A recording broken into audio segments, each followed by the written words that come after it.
Le titre de cette vidéo est « Du manque au désir ». Nous allons prendre le temps de regarder ensemble les fondements de la psyché humaine.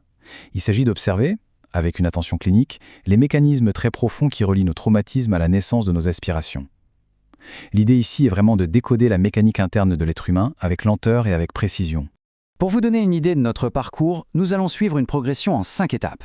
Nous verrons d'abord le premier chaos émotionnel, puis l'équation du désir, l'impensé et l'impensé, la différence entre le bien apparent et le bien véritable, pour terminer sur les 5 mouvements thérapeutiques.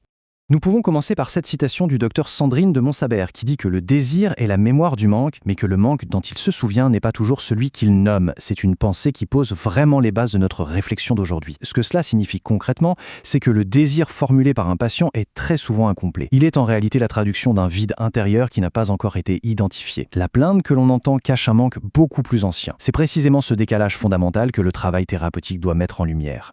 Nous abordons la première partie, qui concerne le premier chaos émotionnel et le manque structurel. Ce premier chaos émotionnel correspond en fait à notre toute première expérience du monde. Si l'on y réfléchit, avant la naissance, l'enfant ne connaît absolument aucun manque. Il se trouve dans un environnement de plénitude totale. La naissance vient créer une rupture brutale, c'est le moment où s'expérimente le froid, la faim, la solitude. Cette expérience originelle est universelle. Elle vient programmer notre biologie pour rechercher la relation humaine, car c'est la seule chose capable d'apaiser ce trouble. Ce manque devient pathologique uniquement lorsqu'il n'est pas accueilli ou élaboré par l'entourage. Passons à la deuxième partie, qui traite de l'équation du désir et de sa boucle infernale. Ce que l'on appelle le degré 2 de conscience s'illustre par une boucle très précise. Tout part d'un manque qui vient créer une tension insupportable pour l'individu. Pour s'en défendre, le système va générer un désir, et ce désir va déclencher une quête externe. Le sujet va chercher à l'extérieur de lui-même une solution pour combler un vide qui est intérieur. Sauf que, en dehors des besoins physiologiques de base, cette stratégie est systématiquement vouée à l'échec. La quête externe échoue inévitablement, le vide réapparaît intact et la boucle infernale se referme sur elle-même. Nous arrivons à la troisième partie, centrée sur l'impensé et l'impensé, qui illustre la double nature du trauma. Le fait que ces deux mots se prononcent de la même manière n'est pas un hasard, cela illustre parfaitement la double dimension du traumatisme. D'un côté, nous avons l'impensé, avec un E, cela représente la dimension psychique. C'est le manque qui n'a jamais été nommé et qui demande aujourd'hui une mise en mots. De l'autre côté, nous avons l'impensé, avec un A, du verbe penser une plaie. Cela représente la dimension somatique, c'est-à-dire la trace sensorielle qui reste figée dans les tissus. C'est cette blessure du corps qui va commander des comportements automatiques. Pour qu'une thérapie soit efficace, elle se doit de traiter ces deux dimensions de manière simultanée.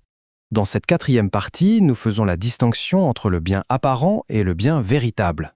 Pour bien comprendre ce point, la philosophie d'Aristote propose une lecture très pertinente. Une personne en souffrance va avoir tendance à poursuivre aveuglément le bien apparent. C'est une solution immédiate, une forme de soulagement rapide pour masquer la douleur du manque. C'est d'ailleurs ce mécanisme qui engendre très souvent les comportements compulsifs. À l'opposé, le bien véritable correspond à l'aspiration profonde de la personne. Ici, on ne cherche plus simplement à soulager une tension dans l'instant, on cherche plutôt à nourrir sa capacité d'agir et à trouver une forme de joie durable sur le long terme. Regardons comment cela se traduit concrètement avec le cas clinique de Julien Paul. Son manque originel est une absence totale de sécurité, qui prend racine dans un contexte familial instable. Sur le plan purement somatique, son impensé s'exprime par une mâchoire constamment verrouillée et un sommeil fracturé avec des réveils fréquents à 4 heures du matin. Pour survivre à cela, il a mis en place un programme de perfectionnisme absolu. Le bien apparent qu'il poursuivait, c'était d'être reconnu comme le cadre le plus dévoué de toute son entreprise. Mais après un travail thérapeutique de fond, son bien véritable s'est révélé. Il s'agissait en fait d'un profond besoin de sens et de simplicité au quotidien. Nous entamons notre cinquième et dernière partie sur les 5 moments thérapeutiques du processus de résolution.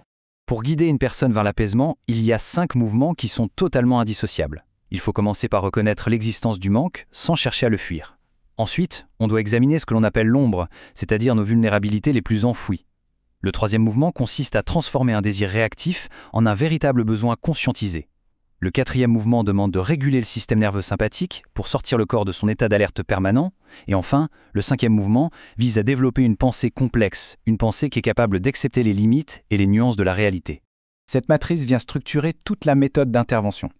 D'abord, la dimension du soma s'occupe de penser le corps physique grâce à la régulation du système nerveux.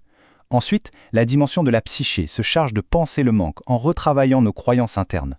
Enfin, la dimension de la praxis vient confirmer cette évolution en mettant en place de nouvelles actions et de nouvelles postures dans notre vie réelle.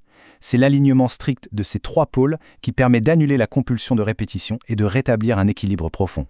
Ce contenu vous est proposé par Dr Sandrine de Montsabert dans la formation à la méthode Integria Parle pour être.